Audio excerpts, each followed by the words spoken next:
وَلِتُكْمِلُوا الْعِدَّةَ وَلِتُكَبِّرُوا اللَّهَ عَلَى مَا هَدَاكُمْ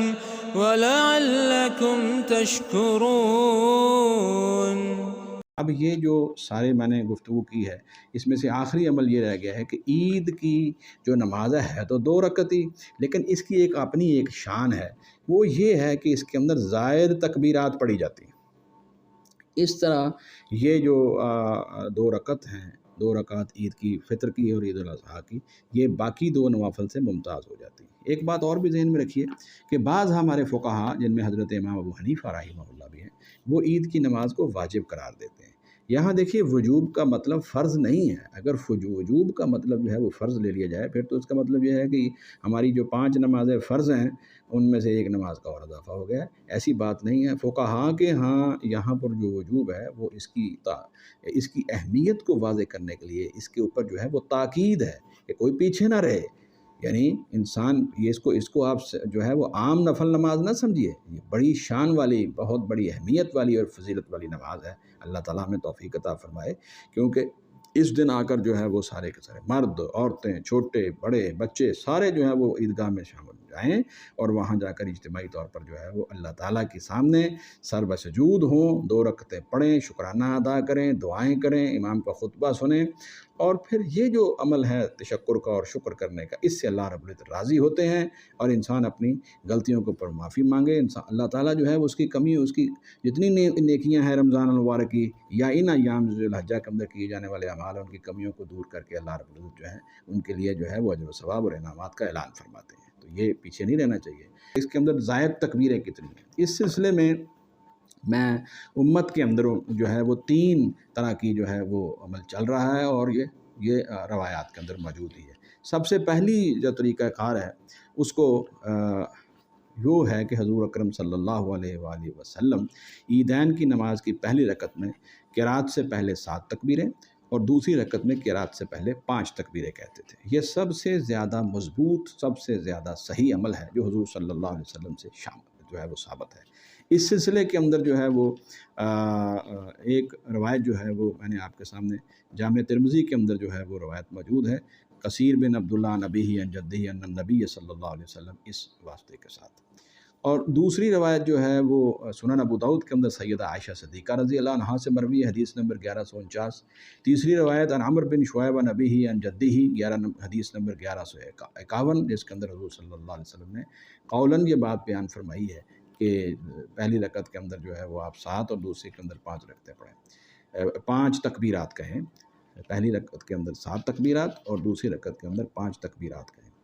اسی طرح ہی عمر بن شعیب نبی عن جدی کے واسطے سے یہ روایت جو ہے یہ سنن ابو داؤد میں حدیث نمبر 1152 ہے، اس کے اندر بھی آپ کا عمل بیان کیا گیا ہے کہ پہلی رکعت میں 7 اور دوسرے میں 5 تکبیرات کہیں آپ نے۔ اسی طرح ہی ایک اور روایت جو ہے اس کو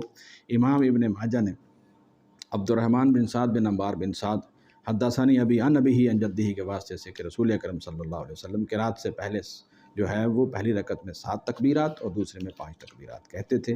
اس سلسلے میں امام ترمذی رحمہ اللہ نے کتاب العلل کے اندر یہ بات درج کی ہے کہ انہوں نے امام بخاری رحمۃ اللہ علیہ سے یہ جو حدیث عمر بن شعیب نبی عن جدی کے واسطے سے آتی ہے، یعنی حضرت عبداللہ بن عمرو بن عاص رضی اللہ عنہ جو ہیں وہ حقیقت میں اس حدیث کے راوی ہیں، تو اس کے بارے میں امام بخاری رحمۃ اللہ علیہ سے پوچھا گیا تو انہوں نے کہا کہ یہ حدیث صحیح ہے۔ تو چنانچہ یہ جو احادیث مبارکہ میں نے آپ کے سامنے بیان کی ہیں تسلسل کے ساتھ، یعنی کہ کافی زیادہ تعداد میں آ رہی ہیں، اب اس کے اوپر یہ دیکھنا ہے کہ صحابہ اکرام کا عمل کیا تھا۔ امام مالک نے اپنی موطا کے اندر،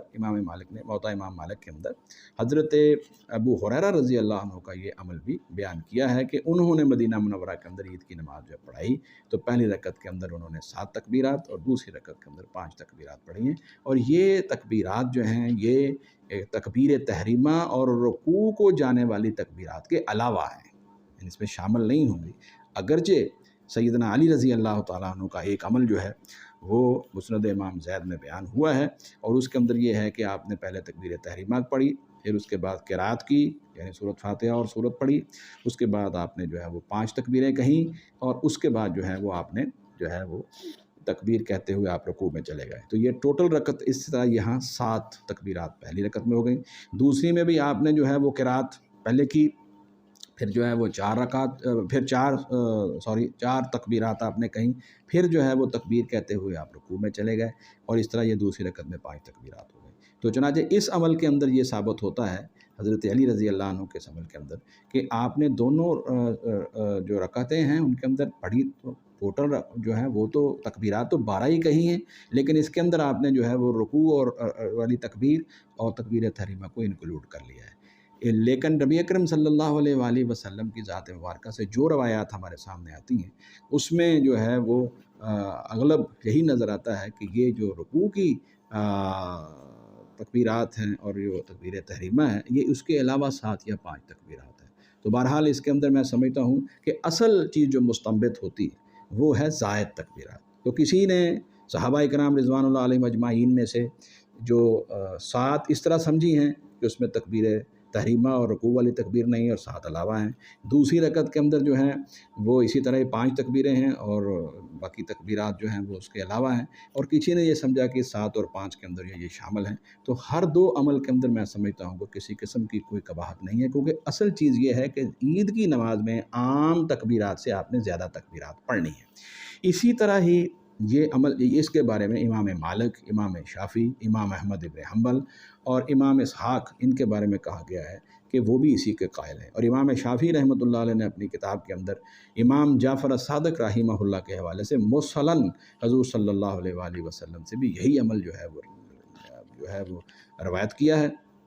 تو یہ بات جو ہے وہ یعنی اس کا مطلب یہ ہے کہ امام جعفر الصادق رحمہ اللہ کے نزدیک بھی یہ 7 اور 5 تکبیرات ہی ہیں، یعنی کہ 12 تکبیرات ہیں۔ یہ عمل میری رائے کے مطابق زیادہ بہتر، زیادہ افضل اور زیادہ مستحسن اور زیادہ مضبوط ہے، روایات کے حوالے سے بھی اور صحابہ اکرام رضوان اللہ علیہم اجمعین کے عمل کے حوالے سے بھی۔ اگرچہ دوسری رائے بھی ایک موجود ہے، یعنی کہ امام ابو داؤد نے، اور یہ ساری کی ساری روایات جو میں نے آپ کے سامنے رکھی ہیں کچھ صحیح ہیں کچھ حسن درجے کی ہیں، یہ امام ابو داؤد نے حضرت سعید بن العاص رضی اللہ عنہ سے یہ روایت بیان کی ہے کہ میں نے ابو موسیٰ العشری اور حضرت حذیفہ رضی اللہ عنہ سے دریافت کیا کہ نبی اکرم صلی اللہ علیہ وسلم عید الاضحیٰ اور عید الفطر میں کتنی تکبیریں کہتے تھے؟ تو ابو موسیٰ العشری رضی اللہ عنہ کہتے ہیں کہ آپ نے فرمایا کہ یہ اس طرح ہے جیسا کہ جنازوں کے اندر آپ 4 تکبیرات کہتے ہیں، یعنی حضرت، اور پھر جب یہ ابو موسیٰ العشری رضی اللہ عنہ نے جواب دیا تو حضرت حذیفہ رضی اللہ عنہ اس کی تصدیق بھی کر دی ہے۔ اس سے یہ بات ثابت ہوتی ہے کہ پہلی رکعت کے اندر آپ جو ہیں وہ عام تکبیرات سے 4 تکبیریں زیادہ کہیں گے، یعنی جنازے میں چونکہ 4 تکبیرات ہوتی ہیں، دوسری رکعت کے اندر بھی آپ جو ہیں وہ 4 تکبیرات زیادہ کہیں گے، تو یہ نتیجتاً یہ ٹوٹل جو ہے وہ 8 تکبیرات جو ہیں وہ ہو جائیں گے۔ اور یہ طریقہ کار جو ہے یہ بھی جو ہے وہ روایات کے اندر موجود ہے۔ تو اسی طرح ہی تیسرا طریقہ کار جو ہے وہ سیدنا عبداللہ ابن مسعود رضی اللہ تعالیٰ عنہ کا عمل ہے، اور یہ عمل جو ہے وہ عام صحابہ اکرام کے عمل سے ذرا مختلف ہے۔ اس کے اندر یہ ہے کہ ٹوٹل تکبیرات آپ 9 کہیں گے، پہلی رکعت میں 5 اور دوسری رکعت کے اندر تکبیرات جو ہیں وہ آپ پہلی رکعت میں 5 تکبیرات قرات سے پہلے اور دوسری رکعت کے اندر 4 تکبیریں قرات کے بعد آپ کہیں گے، اور یہ بھی منقول ہے سنن البہقی میں حضرت عبداللہ ابن مسعود رضی اللہ عنہ سے کہ 2 تکبیروں کے دوران آپ وقفہ کریں گے اور اللہ کی حمد و ثنا پڑھیں گے، اللہ کی حمد و ثنا کریں گے اور نبی اکرم صلی اللہ علیہ وسلم پر درود بھی پڑھیں گے۔ تو اس اعتبار سے اس طریقہ کار کے اندر جو ہے اگرچہ تکبیرات زیادہ ہیں، اس میں بھی تکبیرات جو ہیں وہ زیادہ ہیں، 9 ہیں، لیکن اس میں ایک چیز یہ ہے کہ ہر 2 تکبیروں کے درمیان جو ہے وہ کچھ وقفہ کر کے اس کے اندر اللہ رب العزت کی جو ہے وہ حمد و ثنا، اللہ کی تحمید اور جو ہے وہ تجمید جو ہے وہ کر کے، یا کوئی بھی جو ہے وہ ایسے الفاظ آپ ادا کر سکتے ہیں جس سے اللہ رب العزت کی عظمت اور بڑائی جو ہے وہ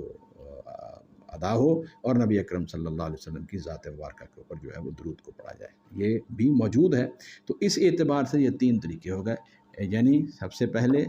نماز کی رکعات جو ہیں وہ 2 ہی ہوں گی، قرات کے بارے میں نے بات کر دی ہے،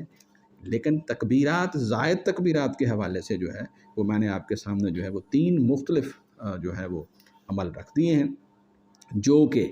مرفوعاً اور موقوفاً صحابہ کا، مرفوعاً کا مطلب ہے کہ رسول اکرم صلی اللہ علیہ وسلم سے روایت کیا جائے، موقوفاً کا مطلب ہے کہ صحابہ تک بات جو ہے وہ پہنچ گئی ہے اور صحابہ کا عمل جو ہے وہ بیان کیا جا رہا ہے۔ تو اس اعتبار سے یہ روایات ساری کے ساری جو ہیں وہ تکبیرات میں 3 حصوں میں منقسم ہو جاتی ہیں۔ ایک کے اندر جو ہے وہ 7 × 5 12 تکبیرات ہیں 2 رکعتوں میں، ایک کے اندر 4 × 4 8 تکبیرات ہیں، زائد تکبیرات، اور ایک کے اندر جو ہے وہ 5 جمع 4 9 تکبیرات ہیں بعضوں کے اندر۔ اور حدیث کے اندر جو الفاظ آتے ہیں اور ان میں سے جو مجھے جو عمل زیادہ بہتر، مستحسن اور افضل لگتا ہے وہ یہ ہے کہ 7 اور 5 تکبیرات جو ہیں وہ کہی جائیں اس کے اندر،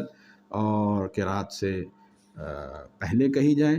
اور ان کو اس کے اندر جو ہے وہ تکبیر تحریمہ اور رکوع والی تکبیر جو ہے اس کو شامل نہ کیا جائے، یہ زیادہ بہتر معلوم ہوتا ہے۔ باقی بھی عمل جو ہیں وہ اپنی جگہ پر موجود ہیں اور وہ درست ہیں۔ اور یہ بات یاد رکھیے کہ ان تمام روایات کے اندر جو ہے وہ کوئی بہت بڑا اختلاف نہیں ہے، بلکہ اصل چیز یہ ہے کہ صحابہ کرام رضوان اللہ علیہم اجمعین اور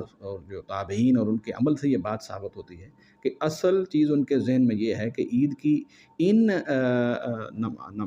2 رکعتوں کے اندر جو ہے وہ ہم نے زیادہ سے زیادہ تکبیرات پڑھنی ہیں، اور ان تکبیرات کی تعداد میں اگرچہ جو ہے وہ اختلاف نظر آ رہا ہے، لیکن اصل چیز وہی ہے کہ ان کو مد نظر رکھا جائے، اور اللہ تعالیٰ کے حکم کے مطابق جو ہے وہ اسی طرح کہا جائے جیسے قرآن مجید میں لِتُكَبِّرُوا اللَّهَ عَلَىٰ مَا هَدَاكُمْ، کہ تم اللہ تعالیٰ کی ہدایت کے مطابق تکبیر جو ہے اس کو بلند کرو۔ تو راستے میں آتے جاتے بھی تکبیرات کہنی ہے، اور 2 نفل نماز کے اندر بھی آپ نے زائد تکبیرات کہنی ہے۔ تو امید ہے